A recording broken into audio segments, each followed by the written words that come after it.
നമസ്കാരം, ഞാൻ ജുവേദം.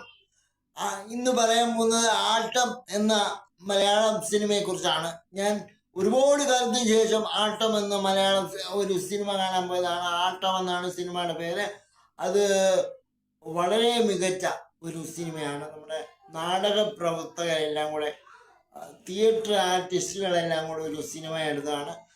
മനുഷ്യന്റെ മനസ്സിലെ കള്ളത്തരം, ഏതൊരു നല്ല മനുഷ്യനാണെങ്കിലും അവൻ്റെ ഉള്ളിൽ ഭയങ്കര കള്ളത്തരം ഉണ്ടെന്ന് പറയപ്പെടുന്ന അല്ലെങ്കിൽ പച്ചയ്ക്ക് പറഞ്ഞ ഒരു സിനിമയാണ്. ഏറ്റവും നന്നായിരുന്നു, നല്ല രസമുണ്ടായിരുന്നു. അത് പുതിയ തലമുറയ്ക്ക് എത്ര പേർക്ക് ഇഷ്ടപ്പെടുമെന്ന് എനിക്കറിയത്തില്ല. എനിക്ക് ഒരുപാട് ഇഷ്ടപ്പെട്ടു. നല്ല സിനിമകളെ സ്നേഹിക്കുന്ന എല്ലാവരും ആട്ടം എന്ന സിനിമ തീർച്ചയായും പോയി കാണുക. തിയേറ്ററിൽ നിന്ന് പോകുന്നതിന് മുമ്പേ അല്ലെങ്കിൽ ഏറ്റവും നല്ല സിനിമകളെ സ്നേഹിക്കുന്നവരെ കണ്ടില്ലെങ്കിൽ അതൊരു നഷ്ടമാണെന്ന് ഉറപ്പിച്ച് പറയുന്നു. അപ്പം ആട്ടം എന്ന സിനിമ കാണാൻ പറ്റിയതിലും, അത്രയും നല്ലൊരു സിനിമ കാണാൻ പറ്റിയതിലും ഒരുപാട് സന്തോഷം. വളരെ നല്ല അഭിപ്രായമാണ് എനിക്ക് പറയാനുള്ളത്. നിങ്ങൾക്ക് എന്താണെന്ന് നിങ്ങൾ എന്നോട് അറിയിക്കുക.